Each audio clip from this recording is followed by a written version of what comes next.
Captain Jake Morrison stood in the center of the massive chamber, his hands cupped behind his back with alien metal that felt cold against his skin. The ceiling stretched so high above him that he could barely see it in the dim purple light. Around him, 47 different alien species sat in floating chairs that moved without sound. Their eyes, tentacles, and other strange body parts all focused on him with what he could only guess was disgust. Jake had been standing here for 3 hours. His legs hurt, but he refused to show weakness. Behind him, Commander Lisa Hayes sat in a chair designed for humans. She looked tired. Her usually perfect uniform was wrinkled, and her blonde hair had fallen out of its neat bun. She had been fighting for humanity's place in the Galactic Council for 2 years. Today, Jake could see in her eyes that she knew they had lost. The largest alien in the room was Chancellor Exiled. He looked like a giant crystal formation that had somehow learned to think. His body was clear like glass, but with purple and blue lights flowing through it like blood. When he spoke, his voice sounded like breaking glass mixed with wind chimes. "The Council has made its decision," Exiled announced. His words echoed to the chamber in a way that made Jake's teeth hurt. The species known as humanity has proven itself unfit for galactic civilization. Jake felt his stomach drop. He had expected this, but hearing it still hit him like a punch to the gut. Lisa made a small sound behind him, something between a gasp and a sob. "In the 50 years since first contact," the Chancellor continued, "humans have shown themselves to be violent, unpredictable, and dangerous. They fight among themselves constantly. They destroy their own planet's environment. They create weapons of mass destruction and point them at each other. They cannot be trusted with the responsibility of galactic citizenship." A tall, thin alien with 6 arms raised one of them. Jake recognized him as Counselor Vexmar from the Zentani Empire. "Chancellor, if I may add to the record, humans also showed disturbing signs of expansion aggression. In just 50 years, they have spread to 3 planets in their system and built weapons in space. No other species has shown such rapid militarization after first contact." Jake wanted to shout that those weapons were built for protection, not aggression. Earth had learned quickly that the galaxy was not a safe place. But the metal device around his throat prevented him from speaking. It was another gift from galactic technology, a silence collar that the Council used on criminals. The human tendency toward pack bonding is also concerning. Added a floating jellyfish-like creature that spoke through color changes on its transparent body. They form emotional attachments to other species, even to their machines and tools. This could lead to irrational behavior in diplomatic situations. Lisa finally stood up. "Respected Council members, humanity has also shown great capacity for growth and learning. Yes, we have conflicts, but we also have art, music, literature, and science. We have overcome many of our violent tendencies through cooperation. We ended our global wars before achieving spaceflight. We have much to offer the galactic community." Chancellor Zextal's lights pulsed brighter. "Commander Hayes, your species' potential for good does not outweigh the risk they pose. The Council exists to maintain peace and order among the stars. Humanity's chaotic nature threatens that mission." An alien that looked like a walking tree with too many eyes spoke up. "The human concept of individual rights over collective good is particularly troublesome. They value personal freedom over social harmony. This makes them unsuitable for the cooperative nature required in galactic society." Jake's mind raced. Everything the alien said about humanity was true, but they were missing the point. Yes, humans were individuals who valued freedom. Yes, they could be aggressive when threatened, but they were also capable of incredible things when they worked together. The same drive that made humans fight also made them explore, create, and protect those they cared about. "The Council's decision is final," Zextal announced. "Effective immediately, the Sol system will be placed under quarantine. No member species of the Galactic Council will trade with, communicate with, or travel to human space. Humans are forbidden from leaving their system. Any attempt to breach the quarantine will be met with appropriate force." The chamber filled with low humming sound as alien technology activated. Jake could feel something changing in the air around him, like the pressure before a storm. Through the massive windows of the chamber, he could see ships moving in formation around the space station. The quarantine was already beginning. How long? Lisa asked, her voice barely above a whisper. The quarantine is permanent, Zexthal replied without emotion. The Council believes that given enough time in isolation, humanity may learn to overcome its violent nature. If in several thousand years your species has evolved beyond its current limitations, the Council may reconsider. Several thousand years. Jake felt a laugh building in his chest, but it came out as more of a growl. The aliens thought they were protecting the galaxy from humanity, but they had no idea what they had just done. Humans didn't respond well to being caged. A small, mouse-like alien near the back of the chamber squeaked something that the translation device rendered as, "What about the humans currently outside their system? There are diplomats, traders, and students on many of our worlds. All humans in Council space have 72 hours to return to their system," Zexthal answered. "After that time, the quarantine barrier will be impermeable. Any humans who remain will be considered refugees and dealt with according to each member world's individual policies." Jake thought about his sister Amy, who was studying alien music on Kepler Station. She had always been the artistic one in the family, fascinated by the different sounds that alien species could make. Now she would have to choose between her dreams and her home. The silence collar around Jake's neck suddenly clicked and fell to the floor. The Chancellor's lights dimmed slightly. "Captain Morrison, you may speak your final words of counsel." Jake looked around the chamber at all the alien faces staring at him. Some looked sad, others relieved, and a few seemed almost eager to see humanity gone. He thought about everything he wanted to say, about how wrong they were, about how much they would regret this decision, about how humanity had always thrived when others tried to hold them back. Instead, he said something that would haunt the Council for decades to come. "You think you're protecting the galaxy from us," Jake said quietly, "but you just made the biggest mistake in galactic history. Humans don't stay down when you kick them. We get back up and we get stronger. You'll see." The guards moved forward to escort him out, but Jake wasn't finished. "And when we come back," he added with a smile that made several aliens step backward, "we won't need your permission anymore." Dr. Ryan Cooper wiped the sweat from his forehead as he looked at the massive construction project floating in space above Earth. 25 years had passed since the Council's quarantine, and humanity had not been sitting still. The ship before him was bigger than anything humans had ever built, 3 kilometers long, and designed to carry 50,000 people to the stars. "The new Eden is almost complete," said Admiral Kate Sullivan as she floated beside him in the observation pod. Her graying hair was tied back in a practical bun, and her uniform bore the insignia of the Earth Space Coalition. "Another 6 months, and we'll be ready for the first test flight." Ryan nodded, still amazed by what they had accomplished. When the Council had cut off all technology sharing, most people thought humanity was doomed to stay trapped in their solar system forever. But humans had always been good at solving problems when their backs were against the wall. "The quantum drive tests are showing promising results," Ryan said, checking his tablet. "We're getting efficiency ratings 20% higher than the old alien technology ever provided." Kate smiled. Leave it to humans to build something better when they're told they can't have the original. Behind them, the construction site buzzed with activity. Thousands of workers in space suits moved like ants across the ship's hull, welding, installing, and testing every system. Most of them had been born after the quarantine began.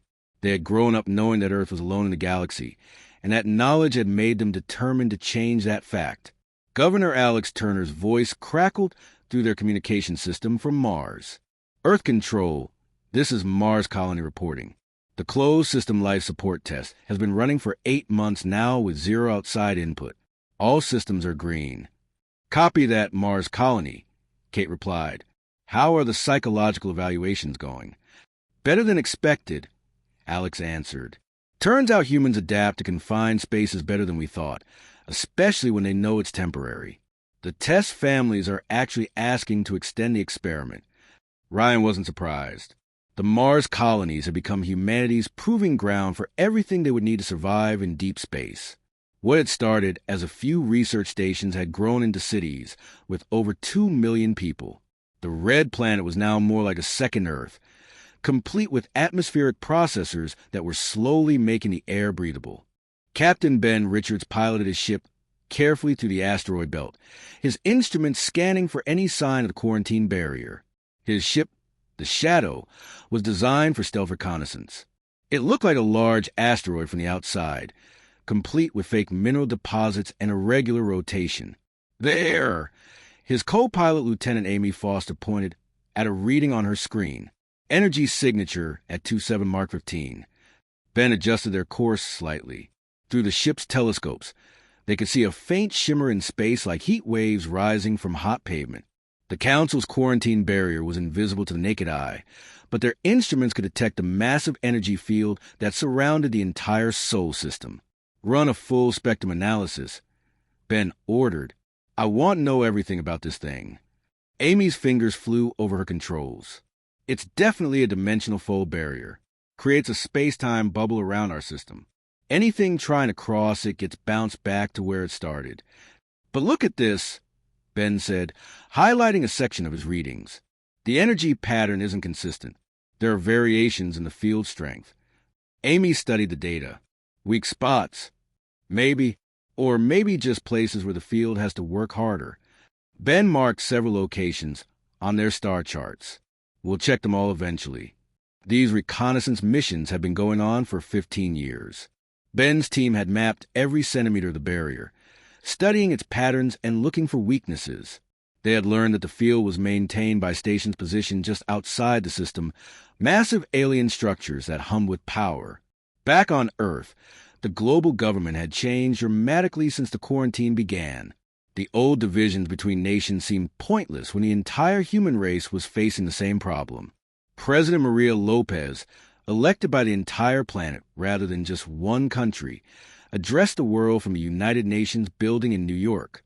My fellow humans, she began, her voice broadcast to every corner of Earth and to the colonies on Mars and Luna. Today marks the 25th anniversary of the quarantine. A quarter century ago, the Galactic Council told us we were not worthy of the stars. They tried to cage us, to keep us locked away from the galaxy we had dreamed of exploring. The crowd in front of the building cheered.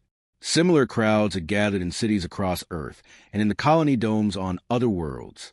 But we have not wasted these years, President Lopez continued.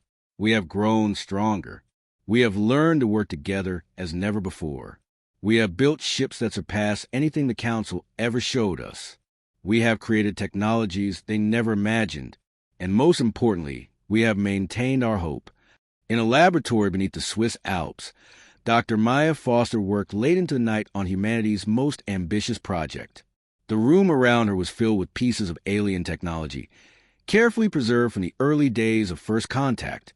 Every circuit, every crystal, every strange component had been studied, analyzed, and reverse-engineered. Computer, run Simulation 74 Alpha, she said aloud. A holographic display showed a three-dimensional model of a new type of engine. Unlike the dimensional folding technology that the Council used, this design worked by creating tunnels through quantum space-time. The theory was solid, but they had never been able to test it on anything larger than a computer model. Maya's assistant, Dr. Nick Stevens, entered the lab carrying coffee and looking exhausted. Still working on the quantum tunnel drive? It should work, Maya said, accepting the coffee gratefully. The math is perfect. We can create a stable tunnel through quantum space that bypasses normal physics entirely. No dimensional folding, no exotic matter requirements, and best of all, it's completely undetectable by Council sensors. Nick looked at the simulation. Because we're not actually bending space. We're stepping outside of it entirely. Exactly. The Council sensors are designed to detect dimensional distortions. They'll never see us coming, because we won't be disturbing normal space at all. The implications were staggering. If the quantum tunnel drive worked, humanity could travel faster than any Council ship. They could explore the galaxy without the Council, even knowing they had left their system. Captain Sam Blake stood in the hangar bay of the secret research station, hidden in the Kuiper Belt. Before him sat a small ship unlike anything humanity had ever built. The New Horizon was sleek and elegant, its hull incorporating design principles learned from 25 years of forced innovation. Final systems check complete. announced Chief Engineer Pete right from the ship's cockpit. All systems green. Quantum tunnel drive is ready for first test. Sam took a deep breath. This moment would either mark humanity's first step back into the galaxy, or it would be remembered as the day they lost their best shot at freedom. Control, this is New Horizon, Sam said into his communication headset. Requesting permission for departure. Permission granted, New Horizon. Came the reply from Dr. Cooper, who was monitoring the test from Earth. Good luck, Captain. All of humanity is watching. Sam climbed into the pilot's seat and strapped himself in. Through the ship's windows, he could see the quarantine barrier shimmering in the distance like a soap bubble surrounding their entire solar system. Engaging quantum tunnel drive in 3, 2, 1. The universe seemed to fold around the New Horizon. For a moment that felt like eternity. Sam existed in a place that wasn't quite real, where colors and sounds and time moved sideways. Then, with a sensation like stepping through a doorway, the ship emerged back into normal space. Sam checked his instruments and felt his heart race. The barrier was behind them. They had done it. After 25 years of imprisonment, humanity had finally found a way out of their cage. Control, this is New Horizon, he said, his voice shaking with excitement. We are clear of the barrier. Repeat, we are outside the Sol system. The quantum tunnel drive is operational. The radio crackled with cheers from Earth, Mars, Luna, and every human installation in the system. But Sam was already thinking ahead. They had proven they could escape. But that was just the beginning. Now they had to decide what to do with their freedom. The galaxy was vast and full of wonders. It was also full of dangers and controlled by a council that had already shown what they thought of humanity. But as Sam looked out at the unfamiliar stars surrounding his ship, he smiled. Humans had always been explorers. The council had tried to stop them, but they had only delayed the inevitable. Now humanity was back in the galaxy, and this time they would be ready for whatever they found. Chief Engineer Maya Foster stood in her laboratory, staring at the alien device that had changed everything. The small crystal formation sat on her workbench, no bigger than her fist, but contained secrets that had taken her team 3 years to unlock. Around her, screens displayed equations and energy readings that would have seemed like magic to people from just a century ago. Maya, you need to see this, called Dr. Nick Stevens from across the lab. His voice carried an excitement that made her look up from her work. Nick was normally calm and methodical, but today his hands were shaking as he pointed at his computer screen. Maya walked over and looked at the data. Her eyes widened. That can't be right. Run it again. Nick's fingers moved quickly over his keyboard. I've run it 12 times. The results are consistent. Our quantum tunnel drive isn't just faster than Council technology. It's completely invisible to their sensors. Maya felt her heart racing. When Captain Sam Blake had successfully tested the quantum tunnel drive 6 months ago, they knew they had broken free from the quarantine. But this discovery was even bigger. The Council used sensors that detected dimensional distortions to track ships moving faster than light. Human ships using quantum tunneling didn't create those distortions. We could fly right past the Council patrol, and they would never know we were there, Maya whispered. Better than that, Nick said, pulling up another screen. Look at these efficiency ratings.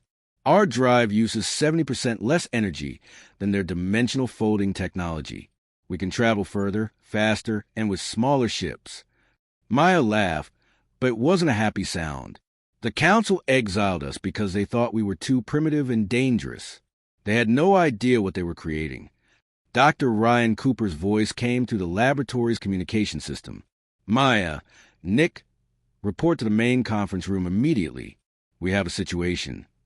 Maya and Nick looked at each other with concern. Emergency meetings usually meant bad news.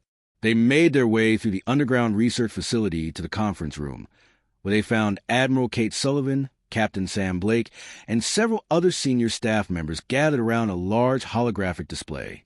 What's the situation? Maya asked.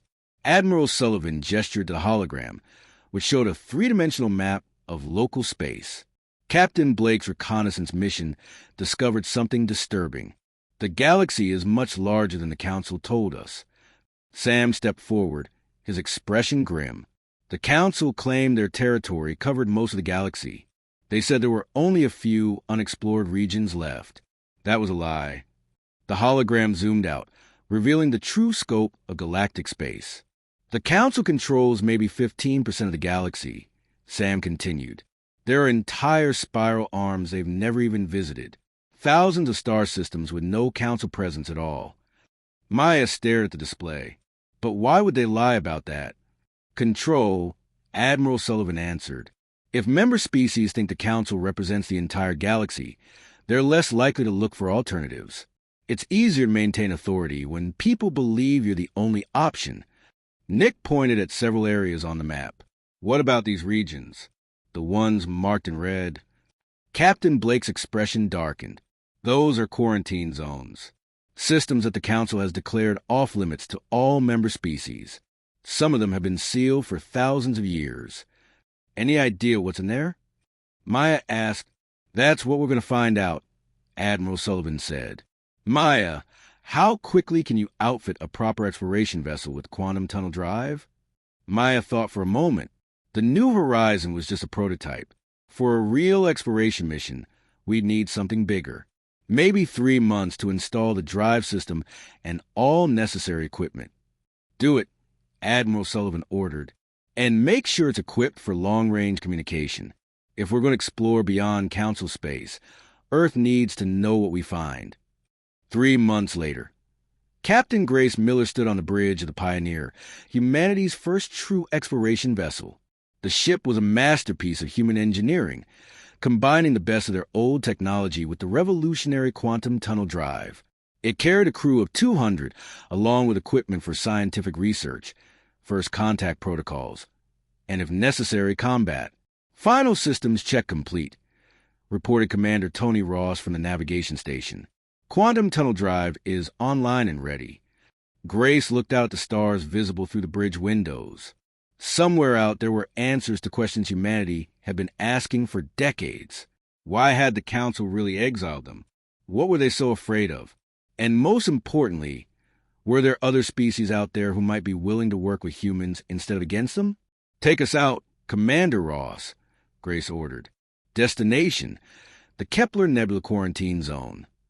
The Pioneer engaged its quantum tunnel drive, and space folded around them. Unlike the Council's dimensional folding technology, which created a bubble of distorted space-time, the quantum tunnel simply stepped the ship outside of normal reality for a brief moment. To outside observers, the ship would simply vanish and reappear somewhere else, with no energy signature or distortion to mark its passage. When they emerged near the Kepler Nebula, the crew of the Pioneer found themselves looking at something extraordinary. The nebula was filled with artificial structures, space stations, orbital platforms, and what looked like the remains of a massive space battle. Captain, called Lieutenant Ashley Clark from the science station, I'm detecting life signs on several of those stations. Multiple species, none of them matching Council records. Grace felt a mixture of excitement and caution. Open a communication channel. Let's see if anyone wants to talk. The response came quickly, in a language that their computers had never heard before. But embedded in the transmission was something that made Grace's heart race. Mathematical sequences and scientific constants that could only mean one thing. Whoever was out there was trying to establish peaceful contact. Dr. Pete Wright, the ship's linguistic specialist, worked frantically to decode the message. Captain, I think I've got it. They're asking who we are and why we're not affected by something they call the Council's fear barrier. Fear barrier? Grace repeated. I think they mean the quarantine field, Ashley said, checking her instruments. Captain, these readings are incredible. Some of these species have technology that makes the Council look primitive. Grace made a decision that would change human history. Dr. Wright, send a response. Tell them we're humans from the Sol system. Tell them the Council exiled us, and we've been looking for others who might want to be free of their control. The reply came back even faster than the first message. Dr. Wright's translation program was getting better at handling the alien language. Captain, they want to meet with us. They're inviting us to dock with their primary station. Do it, Grace ordered. But keep our weapons ready and our engines warm. We don't know what we're walking into. The docking process revealed that the aliens had been watching Council space for centuries, waiting for someone to break free from their control. The species Grace met that day called themselves Kalari, and they were unlike anything humans had ever encountered. The Kalari looked like walking octopi made of living water, their translucent bodies shifting and flowing as they moved. They communicated through color changes and vibrations in the water. They carried in small tanks attached to their environmental suits. Elder Kalari Vashtel, their leader, spoke through a translation device that converted their color language into human speech. "We have been in exile here for 800 years. The Council declared us incompatible with galactic civilization because we refused to give them control of our ocean worlds." Grace felt a chill of recognition. "They've done this before." "Many times," Vashtel confirmed. "The Council expels any species that questions their authority or refuses to accept their limitations. This nebula is home to 17 different species, all of them exiled for various reasons." Commander Ross leaned forward. "What about the fear barrier the first message mentioned?" Vashtel's colors shifted to what Grace was learning meant sadness. "The Council has convinced the galaxy that the quarantine zones are dangerous. They spread stories of plague, madness, and monsters to keep their member species away. It maintains their control and hides the evidence of their failures." Ashley checked her readings again. "Elder Vashtel, our scans show that several of your species have technology more advanced than anything the Council has shown." "Of course," Vashtel replied, their colors brightening. "When you are forced to survive without the Council's support, you learn to innovate. Necessity drives progress faster than comfort ever could." Grace smiled. "We know exactly what you mean." Over the following days, the crew of the Pioneer learned the true scope of what the Council had hidden. The Kalari had developed medical technology that could regrow entire organs.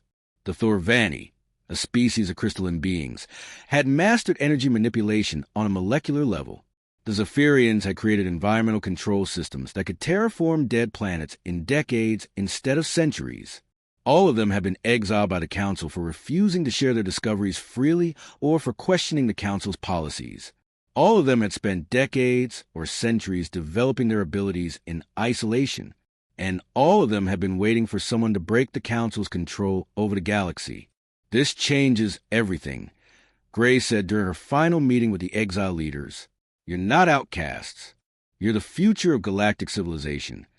Elder Vashtel's colors shifted to patterns that the translation computer rendered as laughter.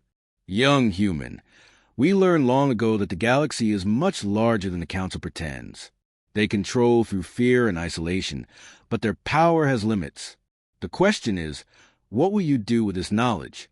Grace thought about Earth, still trapped behind the quarantine barrier. She thought about humanity's determination to reach the stars despite the Council's attempts to stop them. And she thought about the 17 species around her, each one possessing abilities that could benefit everyone. "We're going to build something better," she said. "Something the Council never imagined. We're going to show the galaxy what cooperation really means." As the Pioneer prepared to return to human space, Grace knew they were carrying more than just information. They were carrying hope. The Council had tried to isolate humanity and the other exile species, but they had made a critical error. They had given their enemies time to grow stronger, and now those enemies were ready to work together. The galaxy was about to change, and the Council would never see it coming. Captain Grace Miller watched through the view screen as Kalari Medical Station came into view. 3 weeks had passed since the Pioneer had made first contact with the exiled species in the Kepler Nebula, and now they were returning with something that could change everything, a human medical team carrying advanced healing technology that the Kalari desperately needed. "Docking sequence initiated," reported Commander Tony Ross from the station. "The Kalari are transmitting guidance signals." Dr. Ashley Clark looked up from her medical readings with excitement.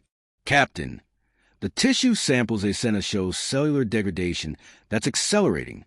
Without our stem cell regeneration therapy, their population will start declining within the next 50 years. Grace nodded grimly. The Kalari's exile had cost them more than just their home worlds. Cut off from their species' main genetic pool, their small population was beginning to suffer from inbreeding and genetic drift. It was a death sentence in slow motion, and the Council had probably planned it that way.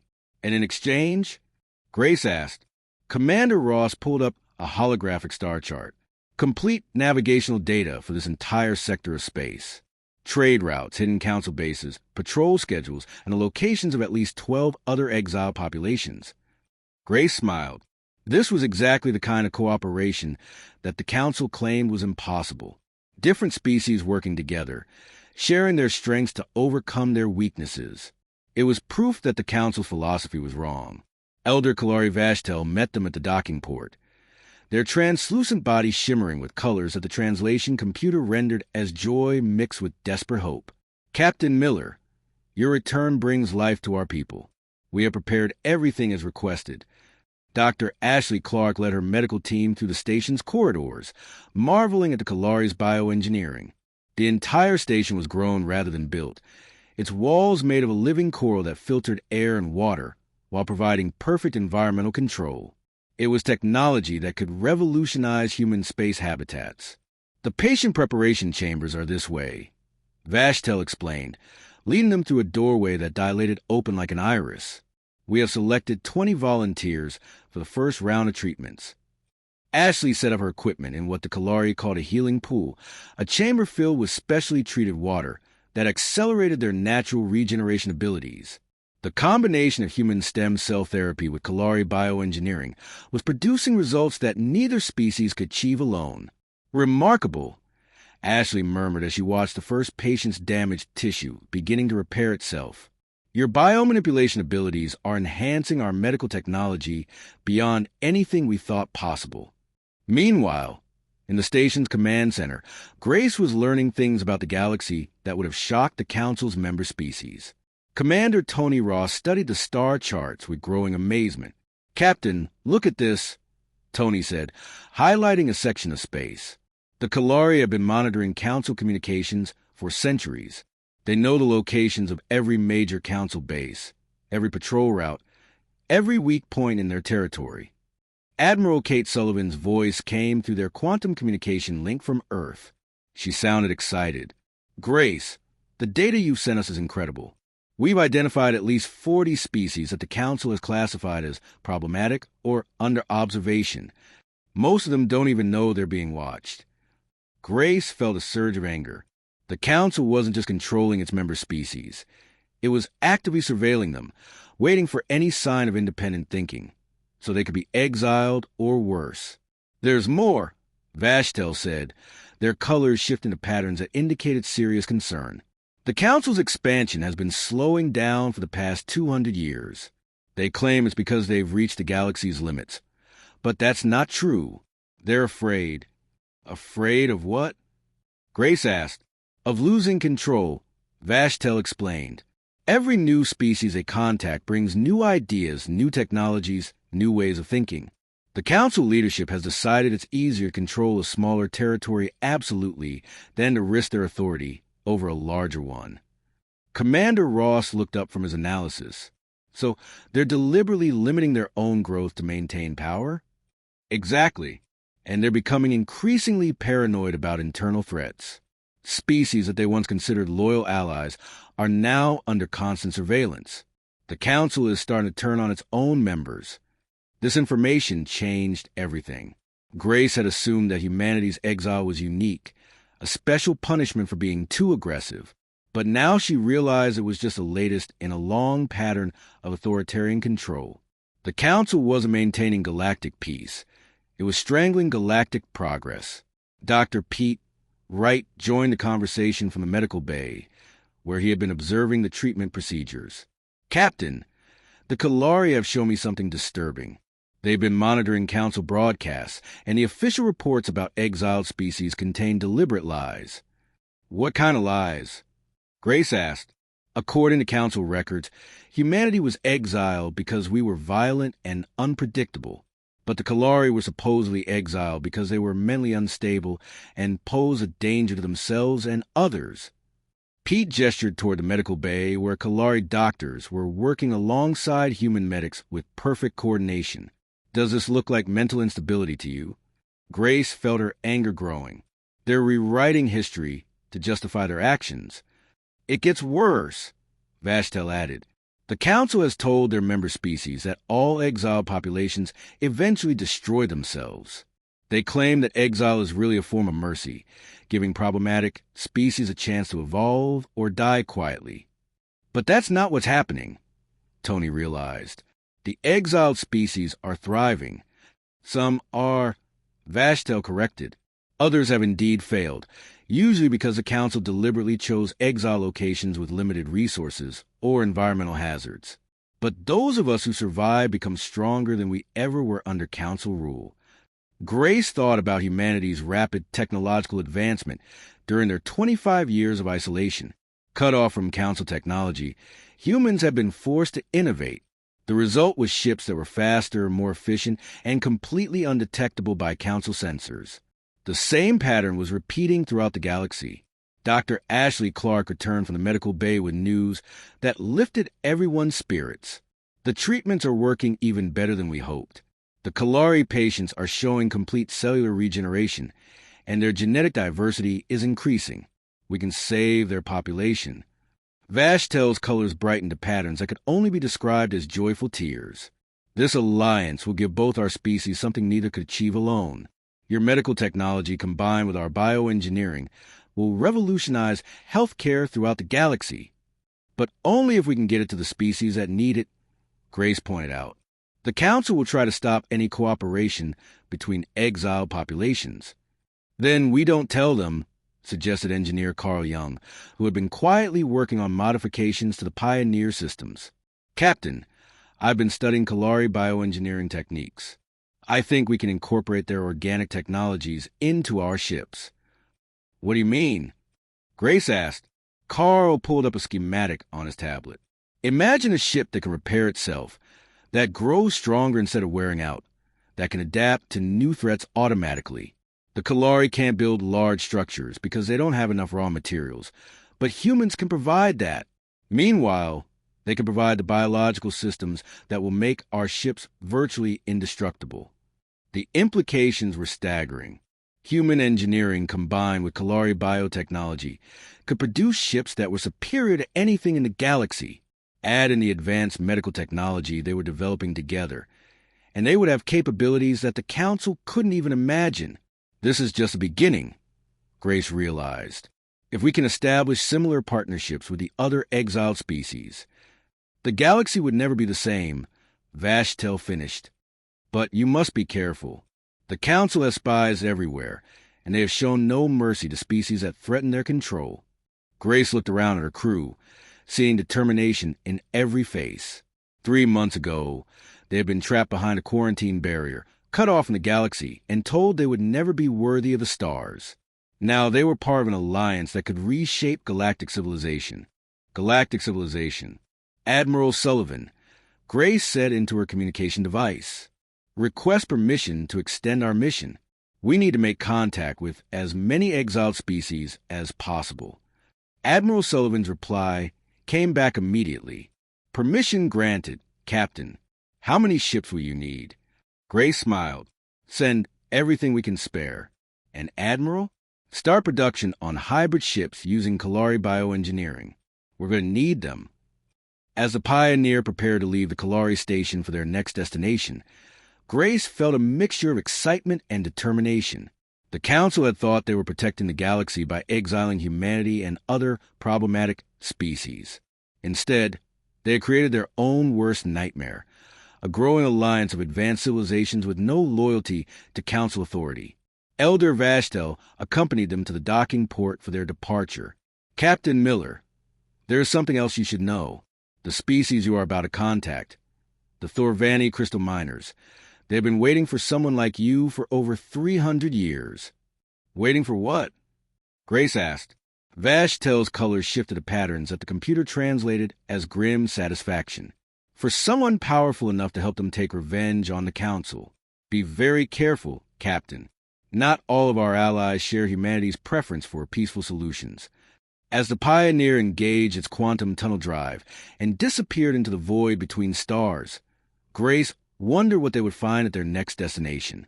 The galaxy was turning out to be far more complex and dangerous than anyone had imagined, but it was also full of potential allies who had been waiting for someone to stand up to the Council's tyranny. The revolution was just beginning, and humanity was at its center. Captain Zoe Adams stood on the bridge of the Freedom, watching as another Council patrol ship passed within 50 kilometers of her position.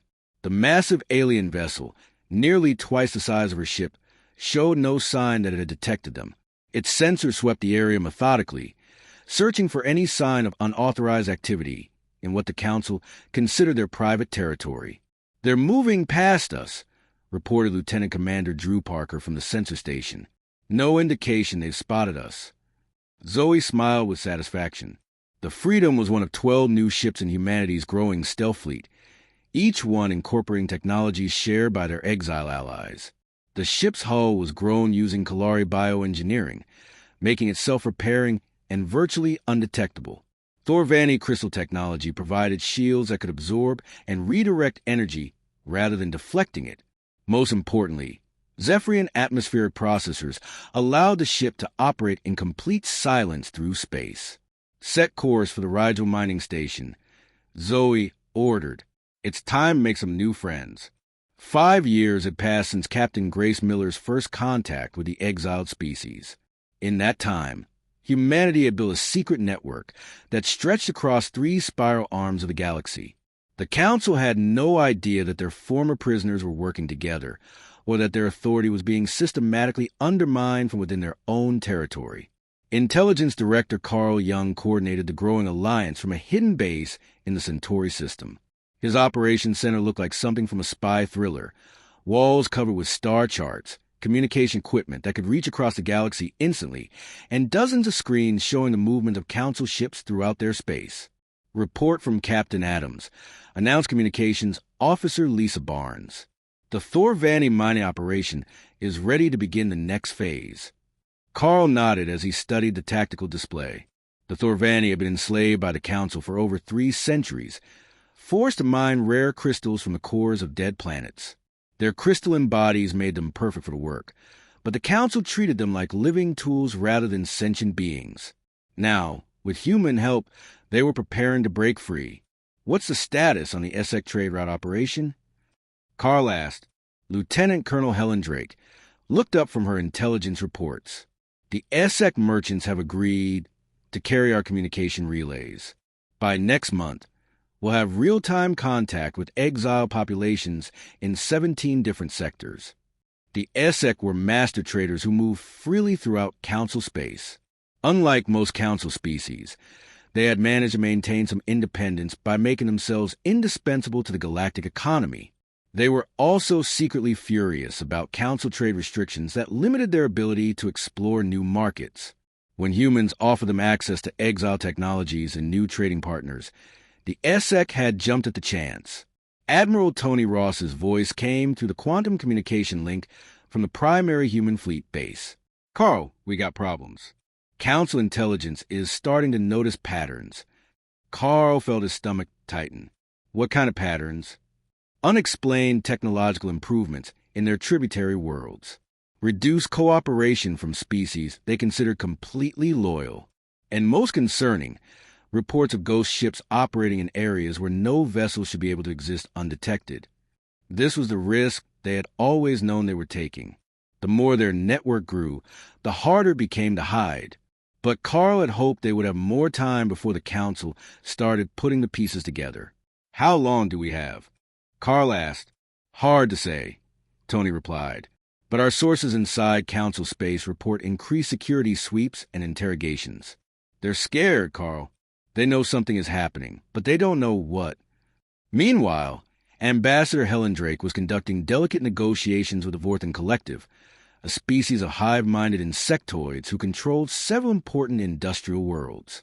The meeting was taking place on a neutral asteroid station in an unclaimed system, far from Council surveillance. "The Collective has concerns about human individualism," explained Vorthan Speaker Primary Kexmov through a translation device. The insectoid's multiple arms gestured in complex patterns as it spoke. "Our species functions through unity of purpose. Human emphasis on individual freedom seems chaotic. Helen had learned to be patient with species whose thinking was fundamentally different from human psychology. Speaker primary. Individual freedom doesn't mean chaos. It means that each person contributes their unique abilities to the common good.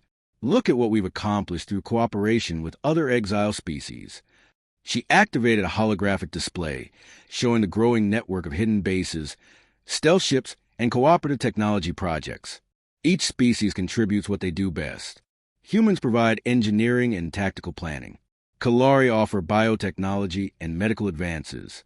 Thorvani supply energy manipulation and crystalline computing. Zephyrians contribute atmospheric and environmental control. Kexmotha's compound eyes study the display carefully. And you claim that this diversity makes you stronger than Council Unity? Not just stronger, Helen said. More adaptable. The Council enforces conformity, which makes them predictable. We encourage innovation, which makes us impossible to counter. The negotiations continue for hours, but eventually the Vorthan collective agreed to join the alliance. Their industrial capacity would be crucial for the next phase of the plan. Captain Ben Richards piloted his reconnaissance ship through the outer regions of Council space, his instruments scanning for any sign of the massive structures that maintain the quarantine barriers around exile populations. The ship Ghost Runner was humanity's most advanced stealth vessel, incorporating technologies from all their allies. There! His co-pilot Jane Torres pointed at a reading on her screen. Quarantine generator station at coordinates 77 Mark 12. Ben adjusted their course carefully. The Council's quarantine generators were heavily defended, but they had a weakness that the aliens had never considered. The stations were designed to keep ships inside the barriers from getting out. They weren't equipped to detect ships approaching from the outside. Beginning detailed scan, Ben announced. Jane, record everything. We need to know exactly how these things work. Jane's instruments probed the massive alien structure, mapping its power systems and control mechanisms. Ben, this is incredible. The station is operating at maybe 30% of its potential capacity. What does that mean? It means the Council could make the quarantine barriers much stronger if they wanted to, Jane explained. But they're deliberately keeping them weak. Ben thought about the implications. They want exile populations to believe they might eventually escape on their own. It gives them hope, which prevents complete despair and rebellion. Psychological control, Jane agreed, much more efficient than brute force. But the Council had made a critical error. They had assumed that exile populations would remain isolated from each other, competing for limited resources rather than cooperating.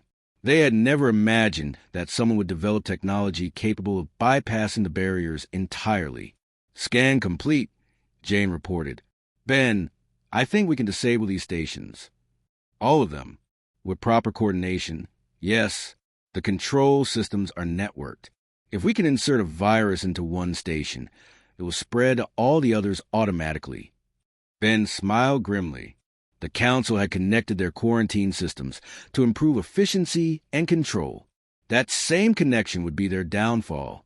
Back at the Intelligence Center, Carl Jung was coordinating the most ambitious operation in human history. 17 different species, operating in secret across the galaxy, were preparing to strike simultaneously at Council authority. Status report from all sectors. Carl announced into his communications array. Captain Adams's voice came through clearly. Thorvani Liberation Fleet is in position. 47 mining worlds ready for coordinated uprising. Ambassador Drake reported next. Vorthan industrial facilities have begun producing untraceable equipment for exile populations. Production is ahead of schedule. Captain Richards added his findings. Quarantine barrier network mapped and analyzed. We can disable the entire system with a coordinated cyber attack. But it was Colonel Bruce Lee who delivered the most important news. Carl, we received a message from the Council's home system. Our sources report that Chancellor Zextal has called an emergency session of the full Council. They're planning something big. Carl felt a chill run down his spine. If the Council was mobilizing, it meant they had finally figured out that their authority was under threat. The time for secrecy was almost over. All units, prepare for acceleration of timeline, Carl ordered. We may need to reveal ourselves sooner than planned. Dr. Ashley Clark's voice joined the conversation from her medical research station. Carl, the hybrid medical technology is ready for mass distribution. We can cure diseases that have plagued council species for centuries. Engineer Pete right added his report. The new ship designs are complete. Human Kalari Thorvani hybrid vessels that are faster, stronger, and more capable than anything the Council has. Carl looked at the tactical display showing the positions of Allied forces throughout the galaxy. 5 years of careful planning and secret cooperation had created something the Council had never imagined possible. A shadow government that spanned multiple species and star systems. The question now, Carl said quietly, is whether we're ready for the war that's coming. Captain Zoe Adams, listening from her position near the Rigel system, felt her pulse quicken. Carl, what if we don't wait for them to find us? What if we reveal ourselves on our own terms? What are you suggesting? A demonstration, Zoe said. Something that shows the galaxy what we've accomplished. Something that proves cooperation is better than control. Carl thought about it for a moment. The Alliance had grown beyond anything they had originally planned. They had ships, technology, resources, and most importantly, they had hope. Maybe it was time to stop hiding. All units, Carl announced, prepare for Operation Revelation. It's time to show the galaxy that exile doesn't mean defeat. Across the galaxy, 17 different species began preparing for the moment that would change galactic history forever. The Council had tried to divide them, control them, and ultimately destroy them. Instead, they had created something far more dangerous than any individual species could ever have been. They had created unity. Enforcer Prime Kelnoth stared at the holographic display in his command center aboard the Council Dreadnought Authority. The massive alien looked like a cross between a dragon and a machine, his metallic scales reflecting the blue light from the screens around him. For 800 years, he had been the Council's chief investigator, the one they call when member species stepped out of line. Show me the reports again, Kelnoth commanded, his voice like grinding metal. Intelligence analyst Vextar, a nervous creature with too many eyes, manipulated the display. Enforcer Prime, the pattern is consistent across 17 different sectors. Technological improvements appearing in species that shouldn't have access to advanced research. Medical treatments that cure diseases our scientists haven't solved. Energy efficiency improvements that exceed our best theoretical models. Kelnoth studied the data with growing concern. In his centuries of service, he had seen many attempts at rebellion or independence. They usually involved stolen technology or illegal weapons purchases. This was different. This was innovation happening simultaneously across species that had no contact with each other. What about the ghost ship reports? Kelnoth asked. Another analyst, this one resembling a floating jellyfish, pulsed with nervous colors. 17 confirmed sightings of vessels that appear on sensors for seconds before vanishing completely. No energy signatures match any known Council or member species technology. And the source of these improvements? Vextar's multiple eyes blinked in sequence. Unknown, Enforcer Prime. The affected species claim they developed the technologies independently, but the mathematical probability of such simultaneous innovation is essentially zero. Kelnoth felt a cold certainty settling in his mind. Something was coordinating these improvements. Something with access to technology that exceeded Council capabilities. There was only one possible explanation, and it terrified him. Prepare my personal task force, Kelnoth ordered. We're going to investigate this personally. Meanwhile, Captain Drew Parker guided his stealth ship Shadow Strike to the outer edges of the Vega system. His mission was simple but crucial. Plant surveillance devices near the Council's most important communication relay stations. If the Alliance was going to reveal itself, they needed to know how the Council would respond. Approaching Target Station Alpha, reported his co-pilot, Lieutenant Amy Foster. Council Security Patrol is on schedule, passing by in 3 minutes. Drew adjusted their approach vector. The Shadow Strike was one of the newest ships in the human fleet, incorporating bioorganic hull materials from the Kalari that made it nearly invisible to sensors. As the Council patrol passed by, Drew held his breath, waiting for any sign they had been detected. They're moving past us, Amy whispered. No change in course or speed. Drew smiled with relief. Deploy the surveillance probe. The small device drifted away from their ship, using micro-thrusters to position itself near the communication station. Within hours, it would be monitoring all Council military communications in this sector. But as Drew prepared to move to the next target, Amy's instruments lit up with alarm signals. Drew, we got problems. Major Council fleet movement in the next system over. Drew's blood ran cold as he saw the sensor readings. Dozens of Council warships were converging on a single location, the abandoned Kepler system where humanity had first made contact with the exiled species. Get me a quantum link to Intelligence Director Young immediately, Drew ordered. Carl Young was coordinating final preparations for Operation Revelation when Drew's urgent message came through. The news hit the command center like a bomb. They know about the Kepler system. Carl announced to his staff, Council Enforcement Fleet is moving to investigate. Colonel Helen Drake looked up from her tactical displays. How much do they know? Unknown, but if they find the exile populations there... Carl didn't need to finish the sentence. The Kalari and other species in the Kepler system were defenseless against a full Council assault. We have to warn them, said Communications Officer Lisa Barnes. We have to do more than that, Carl replied grimly. If the Council discovers our allies, they'll execute them as examples to prevent other species from rebelling. Captain Zoe Adams's voice came through the communication link from her position near the Council's core territories. Carl, the stealth fleet is ready. We can intercept the Council forces before they reach Kepler. Carl hesitated. Attacking Council ships would mean open war. Once they cross that line, there will be no going back to secrecy. Sir, Lieutenant Commander Jane Torres added from her intelligence station, I'm intercepting Council communications. They're not just investigating Kepler. They're planning raids on 12 other systems where our allies are located. That decided it. The Council wasn't just investigating anymore. They were preparing to eliminate the exile populations entirely. All units, this is Control. Carl announced on the General Alliance frequency. Operation Revelation is now Operation Liberation. The Council has forced our hand. All stealth fleets, intercept and disable Council forces moving toward exile populations. Try to avoid casualties, but protect our allies at all costs. Captain Grace Miller received a message aboard the Pioneer as she was concluding negotiations with new ally species. The ship's quantum tunnel drive engaged immediately, carrying them toward the Kepler system at speeds that would have seemed impossible just years earlier.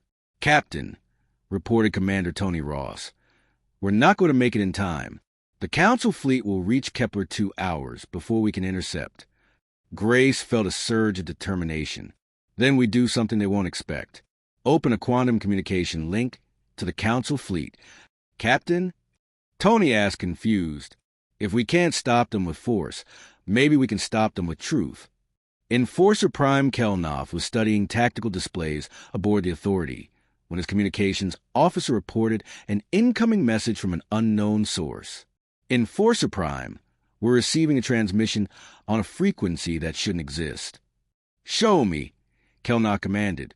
The main screen flickered to life, showing the face of a human female in what appeared to be a starship's command center. Kelnoff recognized the species immediately, one of the Council's exile populations. I am Captain Grace Miller of the Earth Vessel Pioneer, the human said calmly. I'm calling to prevent unnecessary bloodshed. Kelnoth's mechanical voice carried across the bridge. Impossible. Humans are quarantined in the Sol system. You cannot be here. Grace smiled, and there was something in that expression that made Kelnoff feel uneasy. Enforcer Prime, there are many things about the current situation that you don't understand. Your fleet is approaching the Kepler system to investigate what you call anomalous activity. I'm here to explain what you're really going to find. You will surrender immediately and submit to Council authority, Kelnoth declared. I don't think so, Grace replied, but I will offer you a choice. Turn your fleet around and return to Council space, or discover that the galaxy has changed more than you could possibly imagine. Kelnoth cut the transmission and turned to his tactical officer. How many ships are escorting that human vessel? Sensors show only one ship, Enforcer Prime. No escort detected. One ship. Kelnoth laughed, a sound like grinding gears. Destroy it. The authorities' weapons targeted the Pioneer and fired. Massive energy beams that could vaporize a small moon struck the human ship directly. When the energy dissipated, the Pioneer was still there, completely undamaged. Enforcer Prime, the tactical officer reported with confusion. Our weapons had no effect. The ship's shields absorbed the entire attack and seemed to have grown stronger. Kelnoth stared at the display in disbelief. No known technology could completely absorb that level of firepower. Grace Miller's face reappeared on the communication screen. That was rude, Enforcer Prime. Now let me show you what real technology looks like. Around the Council fleet, space began to shimmer. One by one, ships began appearing out of nothing. Not the dimensional fold signatures that Council ships produced, but genuine materialization from what appeared to be empty space. Within minutes, the Council fleet found itself surrounded by vessels of unknown design. How many ships? Kelnoth demanded. 47, Enforcer Prime. No, wait, more appearing. 6378. The count keeps rising. Kelnoth realized he was looking at the largest fleet he had ever seen, and it had appeared without any warning from his sensors. Worse, the ship designs were unlike anything in Council records. They looked organic, as if they had been grown rather than built. This is impossible, Kelnoth whispered. Grace Miller's voice came through the communication system again. Enforcer Prime, you're looking at representatives from 17 different species that the Council has exiled over the past 1,000 years. Species you told the galaxy were failures, dangers, or mistakes. More ships kept appearing. The final count reached over 200 vessels, representing technologies and design philosophies that Kelnoth had never imagined. Every ship you see represents cooperation between species that the Council claimed were incompatible, Grace continued. Bioorganic hulls grown by the Kalari, energy shields powered by Thorvani crystals, propulsion systems based on Zephyrian atmospheric manipulation, and human engineering tie it all together. Kelnoth's mind raced. If this was real, if exiled species had been working together and developing advanced technology, then everything the Council believed about maintaining galactic order was wrong. What do you want? Kelnoth asked. Nothing from you, Grace replied. But we have a message for the Council. The age of exile is over. Species that you've thrown away have built something better than what you're offering. We're going to share that with everyone. Suddenly, Kelnoth's communication systems lit up with incoming transmissions from across the galaxy. His intelligence officer looked panicked as he reported. Enforcer Prime were receiving broadcasts on all frequencies from hundreds of different sources. They're transmitting everything. What do you mean, everything? Drew's blood ran cold as he saw the sensor readings. Dozens of Council warships were converging on a single location, the abandoned Kepler system where humanity had first made contact with the exile species. Get me a quantum link to Intelligence Director Young immediately, Drew ordered. Carl Young was coordinating final preparations for Operation Revelation when Drew's urgent message came through. The news hit the command center like a bomb. They know about the Kepler system. Carl announced to his staff. Council Enforcement Fleet is moving to investigate. Colonel Helen Drake looked up from her tactical displays. How much do they know? Unknown, but if they find the exile populations there... Carl didn't need to finish the sentence. The Kalari and other species in the Kepler system were defenseless against a full Council assault. We have to warn them, said Communications Officer Lisa Barnes. We have to do more than that, Carl replied grimly. If the Council discovers our allies, they'll execute them as examples to prevent other species from rebelling. Captain Zoe Adams' voice came through the communication link from her position near the Council's core territories. Carl, the stealth fleet is ready. We can intercept the Council forces before they reach Kepler. Carl hesitated. Attacking Council ships would mean open war. Once they cross that line, there will be no going back to secrecy. Sir, Lieutenant Commander Jane Torres added from her intelligence station, I'm intercepting Council communications. They're not just investigating Kepler. They're planning raids on 12 other systems where our allies are located. That decided it. The Council wasn't just investigating anymore. They were preparing to eliminate the exile populations entirely.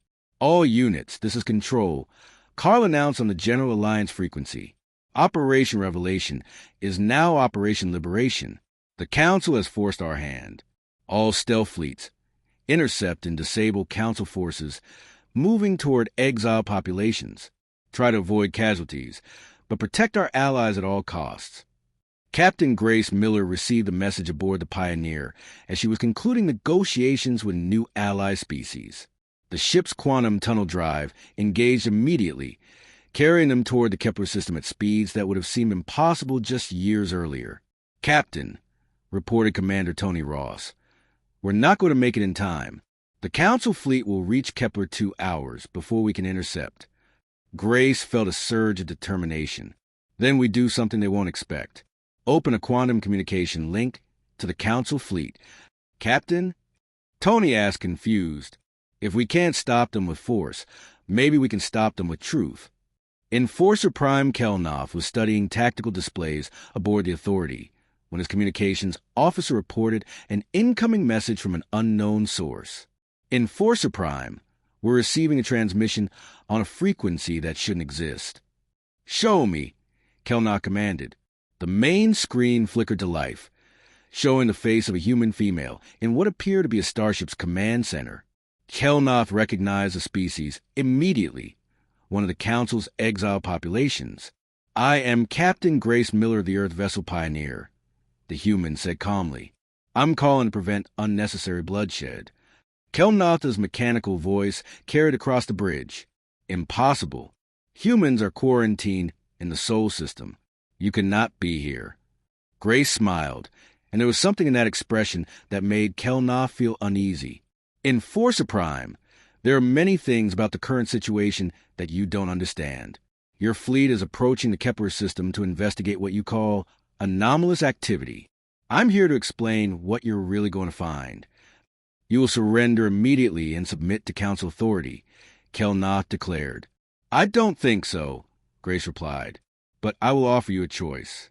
Turn your fleet around and return to Council space, or discover that the galaxy has changed more than you could possibly imagine." Kelnoth cut the transmission and turned to his tactical officer. "How many ships are escorting that human vessel?" "Sensors show only one ship, Enforcer Prime. No escort detected." "One ship?" Kelnoth laughed, a sound like grinding gears. "Destroy it." The Authority's weapons targeted the Pioneer and fired. Massive energy beams that could vaporize a small moon struck the human ship directly. When the energy dissipated, the Pioneer was still there, completely undamaged. "Enforcer Prime," the tactical officer reported with confusion. "Our weapons had no effect. The ship's shields absorbed the entire attack and seemed to have grown stronger." Kelnoth stared at the display in disbelief. No known technology could completely absorb that level of firepower. Grace Miller's face reappeared on the communication screen. "That was rude, Enforcer Prime. Now let me show you what real technology looks like." Around the Council fleet, space began to shimmer. One by one, ships began appearing out of nothing. Not the dimensional fold signatures that Council ships produced, but genuine materialization from what appeared to be empty space. Within minutes, the Council fleet found itself surrounded by vessels of unknown design. "How many ships?" Kelnoth demanded. 47, Enforcer Prime. "No, wait, more are appearing. 6378. The count keeps rising." Kelnoth realized he was looking at the largest fleet he had ever seen, and it had appeared without any warning from his sensors. Worse, the ship designs were unlike anything in Council records. They looked organic, as if they had been grown rather than built.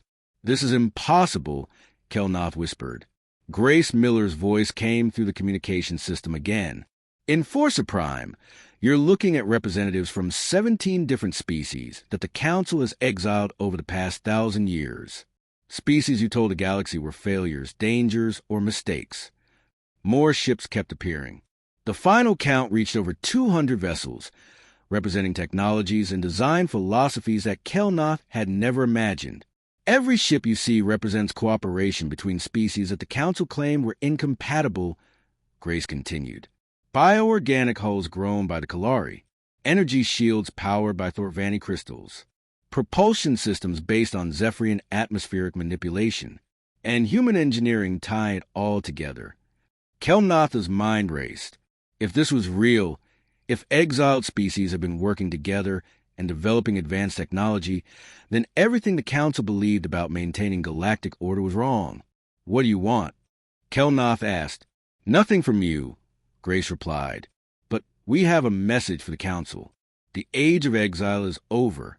Species that you've thrown away have built something better than what you're offering. We're going to share that with everyone. Suddenly, Kelnotha's communication systems lit up with incoming transmissions from across the galaxy. His intelligence officer looked panicked as he reported. Enforcer Prime were receiving broadcasts on all frequencies from hundreds of different sources. Technical specifications for advanced medical treatments. Agricultural techniques that could end hunger on dozens of worlds. Energy technologies that are centuries ahead of our current capabilities. They're giving it away freely to anyone who wants it. Kelnoth understood immediately. This wasn't just a show of force. It was a revolution. By sharing advanced technology freely with all species, the Exile Alliance was undermining the Council's entire power structure. Enforcer Prime, Grace Miller said, and now her voice was transmitted to every ship in the Council fleet. You have a choice to make. You can try to fight us and discover that exile has made us stronger than you ever imagined. Or you can return to the Council and tell them that the galaxy is about to change, whether they want it to or not. Kelnoth looked at the tactical display, showing his fleet completely surrounded by superior forces.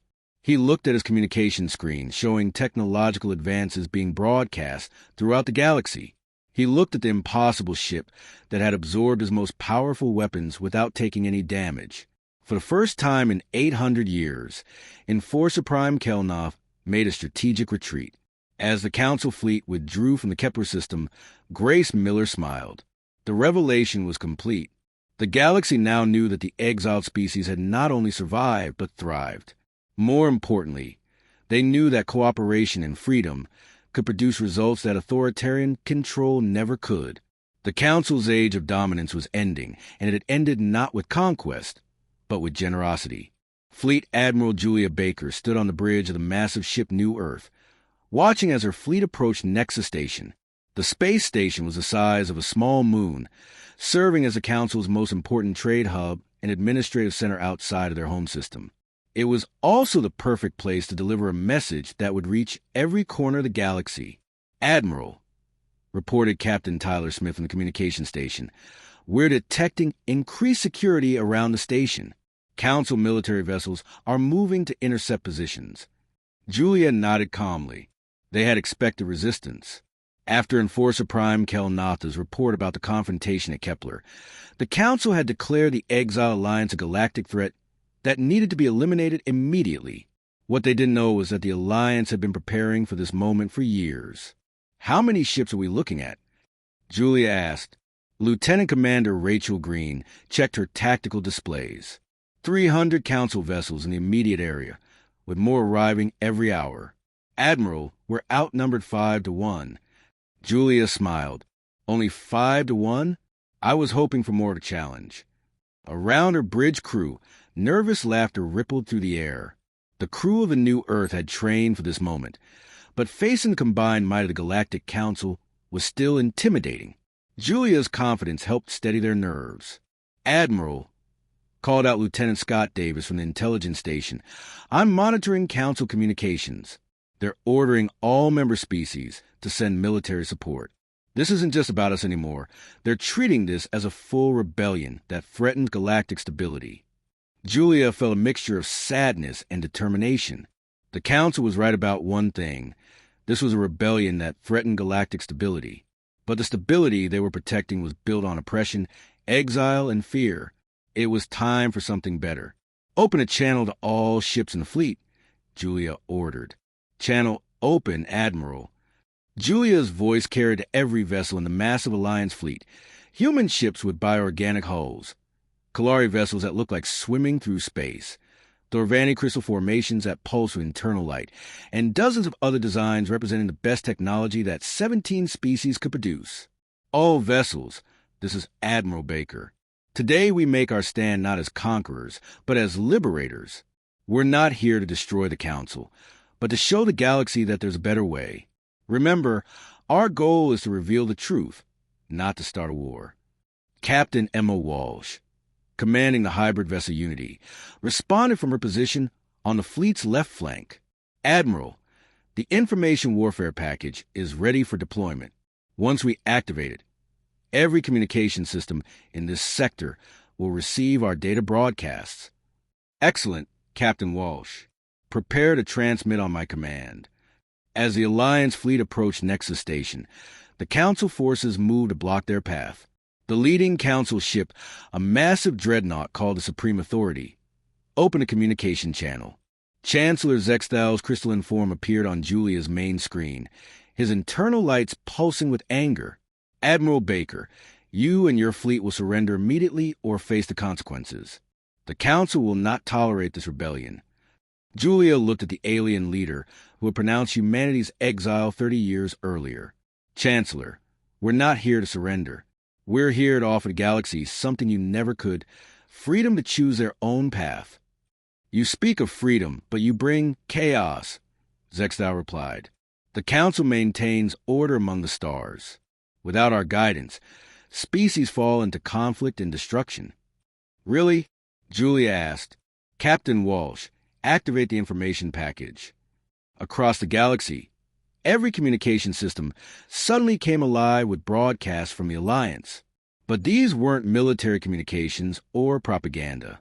They were testimonies from the exiled species themselves, showing what they had accomplished in isolation. The Kalari demonstrated medical techniques that could regrow entire organs and extend lifespans by centuries. The Thorvani showed energy manipulation that could power entire worlds without environmental damage. The Zephyrians revealed terraforming technology that could make dead planets bloom with life in decades instead of millennia. But most importantly, the broadcast showed these species working together, sharing their knowledge freely, and creating things that none of them could have achieved alone. Dr. Kevin Baker's voice came through the communication system from his research ship. Chancellor Zextal, these broadcasts are going out to every member species of the Council simultaneously.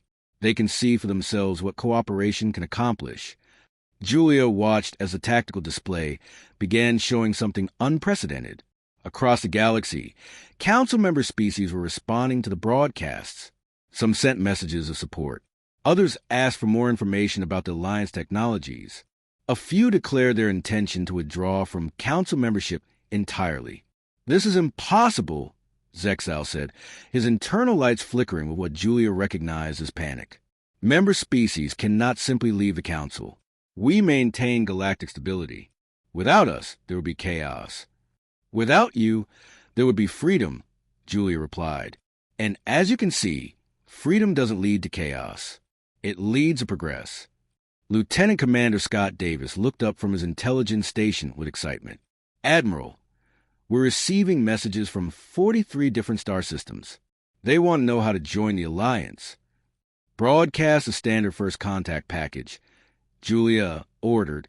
Full technical specifications for basic Alliance technologies, diplomatic protocols, and membership requirements. Chancellor Zextal's image was replaced by that of Enforcer Prime Kelnoth. The mechanical alien looked even more intimidating than Julia remembered from the intelligence briefings. Admiral Baker, the Council hereby declares your Alliance a terrorist organization. Surrender now or we will destroy you. Julia felt her patience running out. Enforcer Prime, take a look around you. We're surrounded by your fleet, outnumbered 5-1, and we're not running. Do you really think we're afraid of your threats? To demonstrate her point, Julia ordered a display of Alliance capabilities. The new Earth engaged its bioorganic shields, which absorbed and redirected energy rather than deflecting it. Thorvani crystal ships created energy fields that could stop incoming projectiles and convert them into power. Zephyrian atmospheric manipulators created localized gravity wells that could disable enemy vessels without destroying them. Admiral, reported Captain Tyler Smith with amazement. Council ships are trying to target us, but our defensive systems are neutralizing their weapons before they can cause damage. Julia nodded. The Alliance had learned from the Council's own tactics, studying their weapons and developing countermeasures. But more importantly, they had developed technologies that the Council couldn't understand, let alone counter. In Forza Prime, Julia said, your weapons are designed to destroy. Ours are designed to protect and preserve. That's the difference between us. Across the galaxy, the information broadcasts were having their intended effect. On Centauri Prime, the local government declared independence from the Council and requested Alliance membership. The Rigel Industrial Worlds announced that they would begin producing Alliance technologies for free distribution.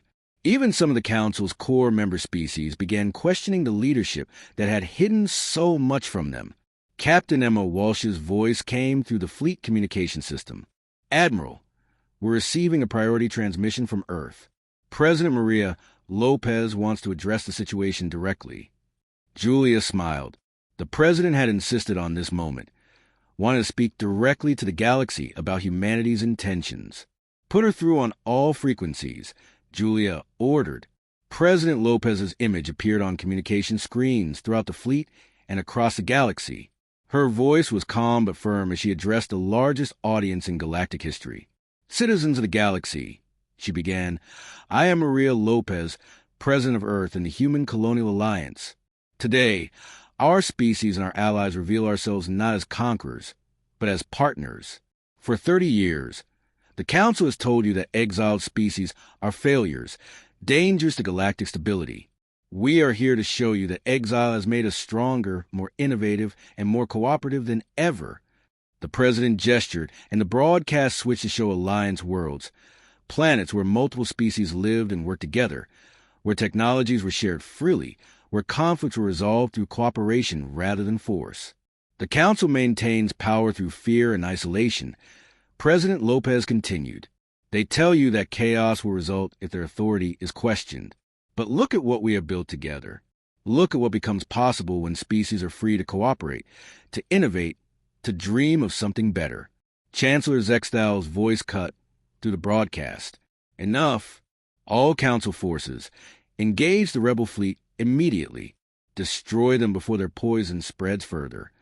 But as the Council ships moved to attack, something unexpected happened. Many of them simply stopped. Their crews, hearing the Alliance broadcasts and seeing the technologies being demonstrated, refused to fire on vessels that were offering to.